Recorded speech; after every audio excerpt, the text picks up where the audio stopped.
second power supply and topic is regulator. We have already studied transformer, rectifier and filter and their types. Output of unregulated power supply is not smooth DC. It has some variations. So suppose तुम्हाला जर 9 वोल्टचा power supply design करायचा असेल तर तुम्हाला exactly smooth 9 volt DC output पाहिजे असेल तर ही तुमची रिक्वायरमेंट आहे. म्हणजे एक्झॅक्टली स्मूथ 9 वोल्ट हे तुमचं रिक्वायरमेंट आहे. पण अनरेग्युलेटेड पॉवर सप्लायला काय होतं की त्याच्यामध्ये थोडेसे व्हेरिएशन्स असतात. फिल्टरच्या आउटपुटमध्ये थोडेसे व्हेरिएशन्स असतात कारण त्याच्यामध्ये पुअर रेग्युलेशन असतात. तर हे जे मी आता ड्रॉ केलेलं आहे ते म्हणजे काय असतं, अनरेग्युलेटेड पॉवर सप्लायचा आउटपुट असतं, म्हणजेच फिल्टरचं आउटपुट असतं. ते व्हेरिएशन रेग्युलेटरमध्ये रिमूव्ह केलं जातं. म्हणजेच रेग्युलेटर हा काय करतो की pure DC, exactly pure form of DC, that is smooth DC provide करतो. So first function of regulator is it provide smooth DC. These are some types of regulator, that is first Zener regulator, second is transistorized regulator, third is 3-pin IC regulator and fourth is switched mode power supply, that is known as SMPS also. Now see, first step is Zener regulator. This is the diagram of Zener regulator. Before going to start Zener regulator, actually first we understand what is the characteristic of Zener regulator. This is the characteristic of Zener regulator. So see first this we have already studied in the 11th standard. हा इकडचा जो region दिसतोय त्याला काय म्हणतात, forward region. IF आणि VF is plotted on x axis, IF is plotted on y axis. Similarly, this section is known as reverse section, that is reverse bias section. In forward section, Zener diode acts as normal diode. It means when voltage increases from 0.3 or 0.7, after that current start to increase. So this is the new voltage point. या new voltage नंतर म्हणजे 0.3 असेल किंवा 0.7 voltage असेल, ते voltage increase झाल्यानंतर current त्याच्यामधून म्हणजे डायोड मधून फ्लो व्हायला चालू होतं. ही नॉर्मल डायोडची कॅरेक्टरिस्टिक आहे. तसंच फॉरवर्ड बायस मध्ये जर तुम्ही झिनर डायोड कनेक्ट केला तर तो ॲज अ नॉर्मल डायोड म्हणूनच वर्क होतो.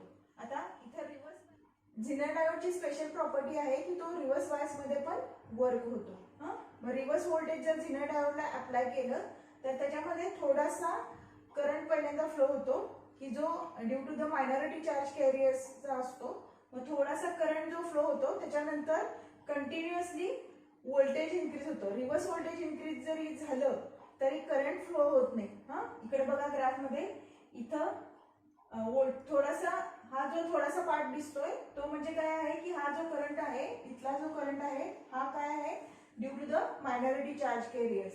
आणि त्याच्यानंतर कंटिन्युअसली जो व्होल्टेज इन्क्रीज जर केलं तर करंट इन्क्रीज नाही होत. पण एका ठराविक व्होल्टेज नंतर काय होतं की करंट इन्क्रीज होतोय पण व्होल्टेज कॉन्स्टंट राहतंय. करंट इन्क्रीज होतोय पण व्होल्टेज कॉन्स्टंट राहतोय. तो पॉइंट म्हणजे काय की ब्रेकडाऊन व्होल्टेज. एका ठराविक व्होल्टेज नंतर करंट इन्क्रीज होतोय मिनिमम टू मॅक्झिमम पण व्होल्टेज स्टेबल राहतंय. तो पॉइंट म्हणजे काय, ब्रेकडाऊन व्होल्टेज. ही जी प्रॉपर्टी आहे झिनरची ती रेग्युलेटर मध्ये यूज केलेली आहे. म्हणून झिनर डायोड हा रेग्युलेटर मध्ये यूज केला जातो. कारण तो रिव्हर्स बायस मध्ये जरी केला, रिव्हर्स बायस मध्ये कनेक्ट केला तर तो काय करतो की कॉन्स्टंट व्होल्टेज प्रोव्हाइड करत असतो की त्याच्यामध्ये करंट जरी इन्क्रीज झाला तरी व्होल्टेज कॉन्स्टंट राहतं. ही जी प्रॉपर्टी आहे ती रेग्युलेटर मध्ये यूज केलेली आहे. ठीक आहे. आता आपल्याला परत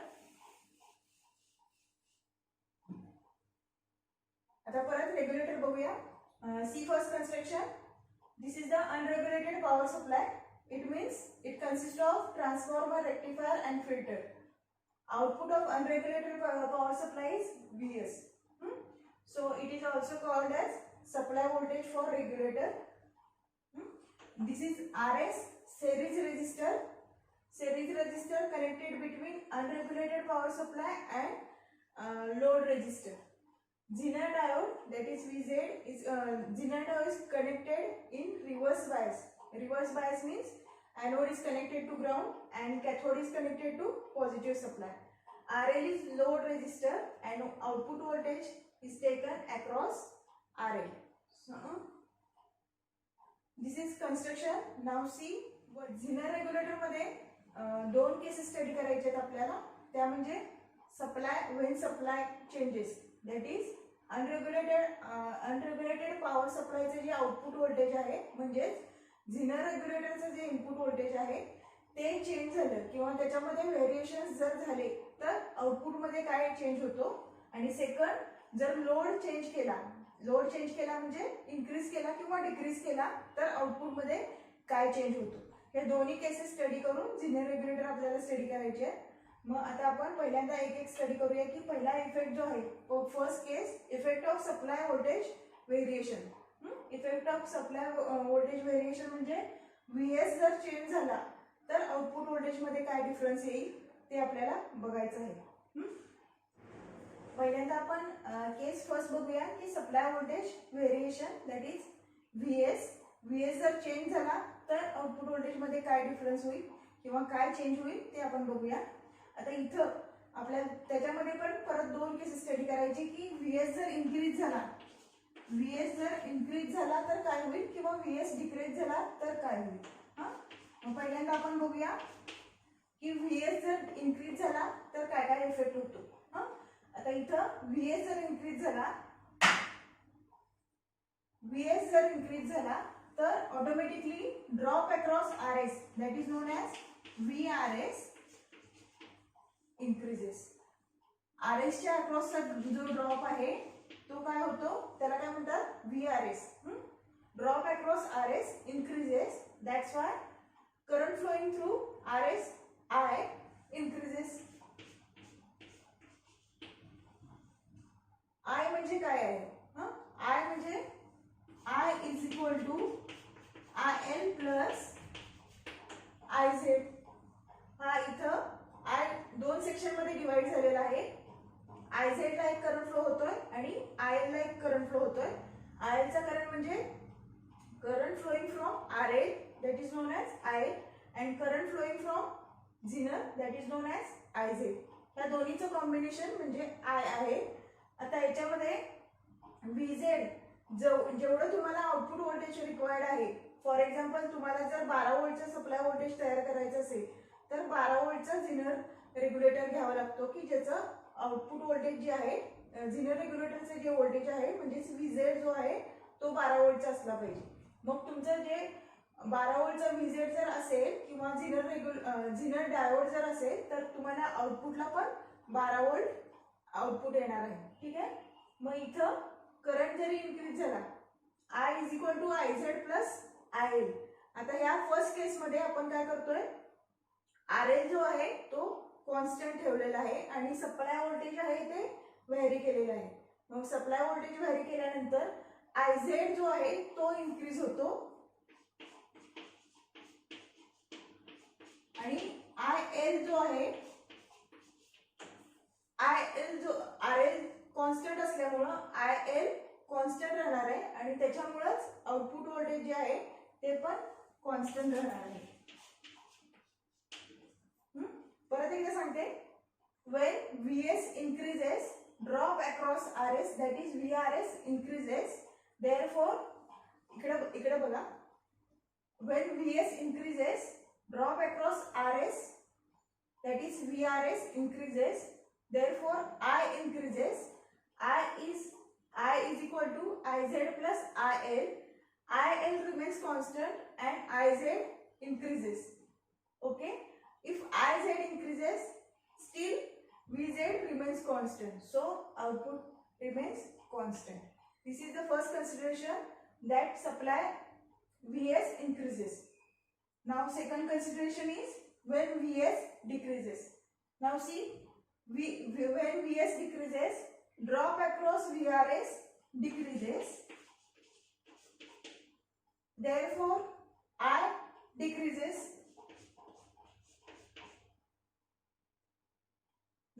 I decreases, IZ decreases, and IL still remains constant.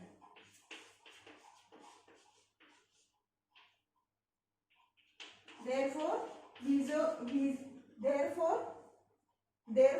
output voltage remains constant. Okay, this is the first consideration when supply voltage changes, increases or decreases.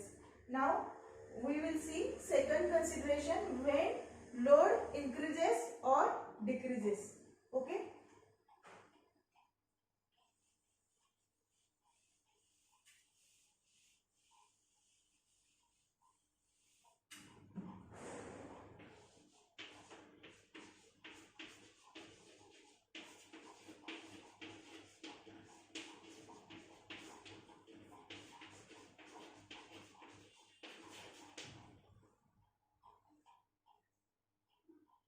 As we know,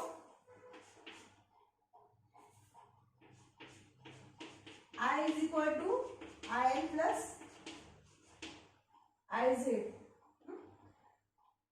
Suppose RL decreases, suppose RL increases.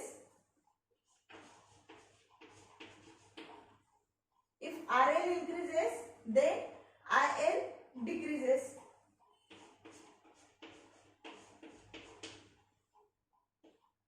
IL decreases, then automatically, according to this equation, IZ increases. बघा समजते का? बघा RL ची value जर तुम्ही increase केली तर त्याच्यामधून फ्लो होणारा करंट ऑटोमॅटिकली कमी होणार आहे. म्हणून when RL increases, IL decreases. First consideration आहे आपलं हे फर्स्ट कन्सिडरेशन आहे.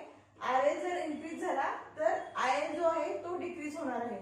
IL जर डिक्रीज झाला तर ऑटोमॅटिकली IZ इन्क्रीज होणार आहे. कारण इक्वेशन काय आहे? I is equal to IL plus IZ.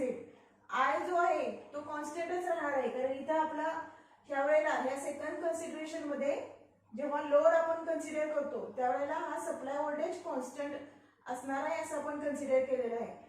पहिल्यांदा लोड जर सप्लाय व्होल्टेज जर कॉन्स्टंट असेल तर ड्रॉप अक्रॉस RS कॉन्स्टंट असणार आहे. त्याच्यामुळं I जो करंट आहे तो काय असणार आहे? कॉन्स्टंट असणार आहे. I जर कॉन्स्टंट असेल तर IZ आणि IL या दोन्हीमध्ये चेंजेस होणार आहेत. IL जर इन्क्रीज झाला तर IZ डिक्रीज होणार.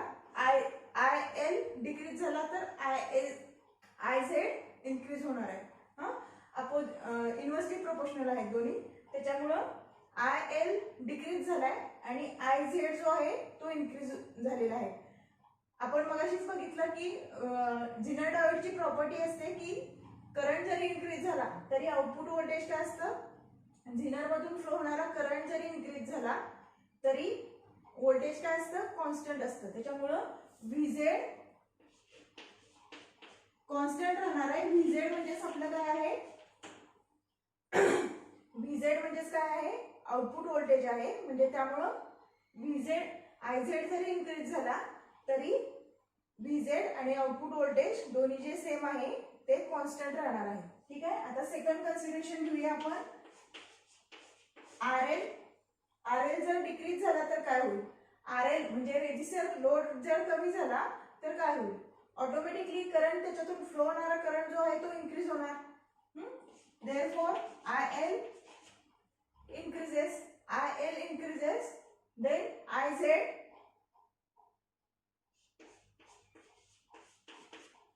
decreases. IL जर इन्क्रीज झाला तर IZ ऑटोमॅटिकली कमी होणार आहे कारण I आपला कॉन्स्टंट आहे.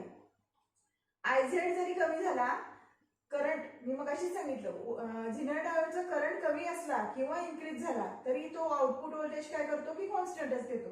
त्याच्यामुळं IZ जरी कमी झाला तरी VZ म्हणजेच आपलं आउटपुट व्होल्टेज ते परत कॉन्स्टंटच राहणार आहे. अशा दोन पद्धतीनं आपल्याला झिनर रेग्युलेटरचं वर्किंग एक्सप्लेन करायचं आहे. 4 मार्कला क्वेश्चन येतो. 4 मार्क मध्ये एक्सप्लेन झिनर रेग्युलेटर असा जेव्हा क्वेश्चन येतो 4 मार्कला तेव्हा तुम्हाला दोन्ही cases when supply voltage changes ही एक केस फर्स्ट आणि नंतर second case when load changes ही सेकंड केस कन्सिडर करून तुम्हाला एक्सप्लेनेशन देणं रिक्वायर्ड आहे. म्हणजे जे बोर्ड एक्झामला जे पॅटर्न आहे त्याच्याप्रमाणे 4 मार्क्सचा जो क्वेश्चन असेल तर ह्या दोन्ही केसेस तुम्हाला एक्सप्लेन करणं मस्ट आहे. ठीक आहे.